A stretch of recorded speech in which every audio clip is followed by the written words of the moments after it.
Billionaire Elon Musk bought Twitter back in October. It's a microblogging site. I like it a lot, but okay. He bought it for a whopping $44 billion. It's a private company now, so we don't know what its business internals look like. But by all accounts, advertisers have absolutely fled. His new subscriber service doesn't look like it's doing very well. People think the company is worth way less than what he bought it for. So he desperately needs someone new to bring in revenue. And it is against that backdrop that Musk is preparing to usher in a new CEO. Her name is Linda Yaccarino. She's a veteran of the advertising business. Until a few days ago, she was actually the advertising chief at NBC.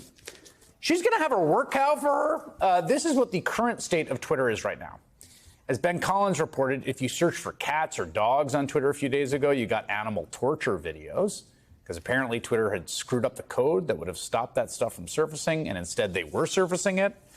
And then there's the guy who runs the website who really likes to tweet. One of the richest men in the world who's basically like thumbs-upping and responding to just about every offensive, racist, right-wing meme he sees on the website. Last night, he compared George Soros to the most infamous Jewish villain in comic book history, saying that Soros hates humanity. The Anti-Defamation League called the tweet dangerous. Israel's foreign ministry accused Musk of stoking anti-Semitism on his platform. Tonight, Musk defended his comments in an extensive, painful interview on CNBC. You tweeted this thing about George Soros. Well, I'm looking for it because I want to make sure I quote it properly. But, I mean, you know what you wrote. But you basically... I said it reminds me of Magneto. It's just like, calm down, people. Let's just not like make a federal case out of it. You also you said he wants to erode the very fabric of civilization, and Soros hates humanity. Like, when you do something like that, do you I think that's true. That's my opinion. Do your tweets hurt the company? Are there Tesla owners who say, I don't agree with his political position because, and I know it because he shares so much of it? Or are there advertisers on Twitter that Linda Yaccarino will come and say, you got to stop, man, or, I can't get these ads because of some of the things you tweet?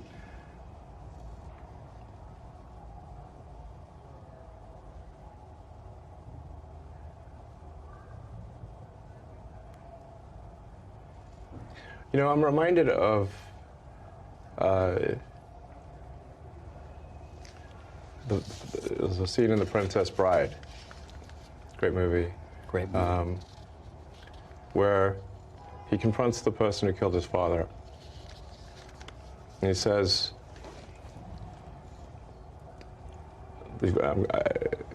offer me money. Offer me power. I don't care. So you just don't care. You want to share what you have to say. I'll say what I want to say, and if the consequence of that is losing money, so be it.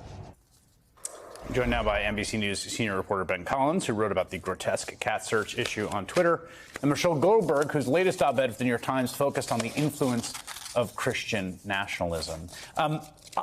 I think that was like him making himself out to be way more heroic than he is. Like, I don't care about money, I don't care about power, I just care about posting. But it's like, well, there is part of that that's true, though, right? Yes, He has spent this enormous amount of money.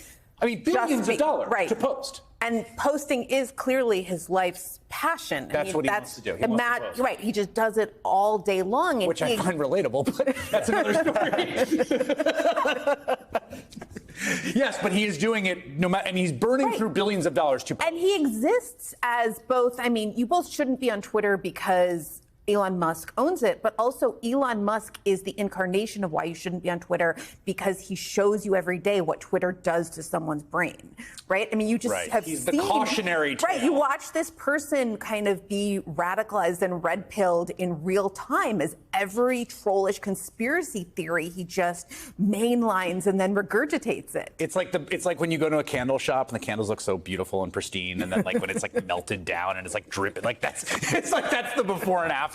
Yeah, the other thing we should note about this is that a big talking point on the right now is, look, Twitter just got rid of 90% of its staff and it operates just the same. And by the way, no, it does not. Right. Yeah. You are searching for the word cat, and you get a cat literally inside of a blender being blended to death. Don't want to talk about that on TV, but that is what's going on. And that's because he ripped out the wires that would have made that happen, and he eliminated the staff that would have checked. I talked to the guy who used to run this. He said there were multiple layers of redundancy that would prevent snuff films from appearing on this website. And now they're gone. Yeah. And look, this guy is going through what a lot of people did during the pandemic, right? We all know somebody who kind of like lost it because they were like deep on the internet. Yeah. They went all the way in, and like they were previously kind of normal, or they were a little bit funky, and then they lost it, right? Yeah.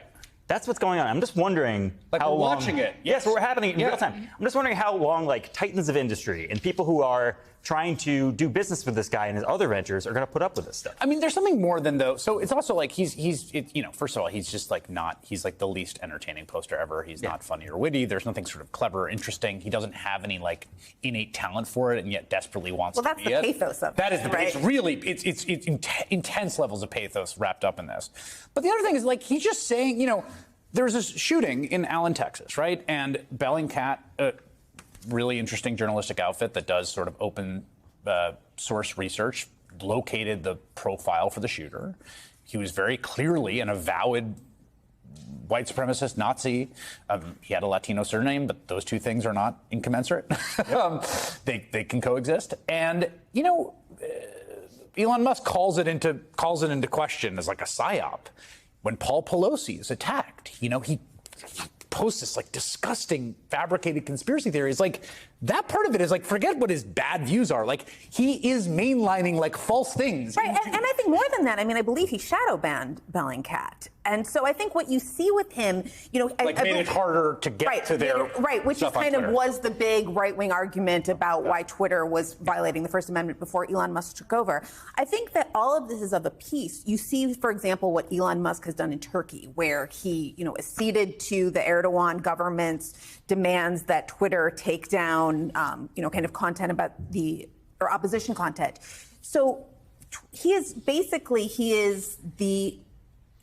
he's turned Twitter into, on many different fronts, a vehicle for authoritarianism, both, kind of spouting authoritarian content and tamping down on content that would challenge authoritarianism.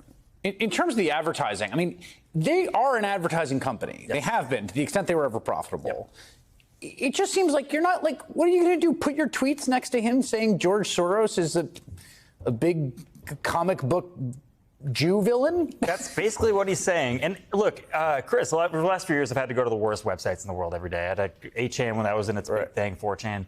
I don't think I dread going to a site more than I dread going to Twitter every day, because you see that the dumbest stuff is underneath smart people. Right. Yeah. It's not, with 4chan, if you saw something enlightening, you would be shocked. It was like a nice thing to happen. Right. With this, you are just constantly disappointed by the concept of the website. And that is, I don't know how long this is going to last. At some point, people are going to look up and be like, wait, I don't have to do this. Right. There are other ways to spend my time. Well, in terms of how people spend their time, like that's not how it's being monetized anyway. What they have to do is sell ads, right? So like Linda Yaccarino, who, by all accounts, is very good at her job and has connections in the advertising industry, also has politics that much more align with Donald Trump or Elon Musk than, folks on the other side of the aisle. Like, she could be the best at the world, but what brand, who is going to purchase to, like, put it next to, Elon Musk's latest rant? I mean, yeah. First of all, I don't know. I will know. I will say that I have seen some brands, small brands advertising on Twitter. One that I had thought that I was going to buy something from, and then I said, oh, they're on here. They must be sketchy and weird. That's exactly the association that everybody is. It's a weird trinket website now, basically, right? You see stuff in the middle of the mall that those like weird drone things and like candles. Yeah. It's a huge part of this segment. Candles. That's what they sell on Twitter now. I don't know how you can make $44 million back. When you're worth hundreds of billions of dollars, you can burn a lot of it, turns out. Ben Collins and Michelle Goldberg, thank you very much.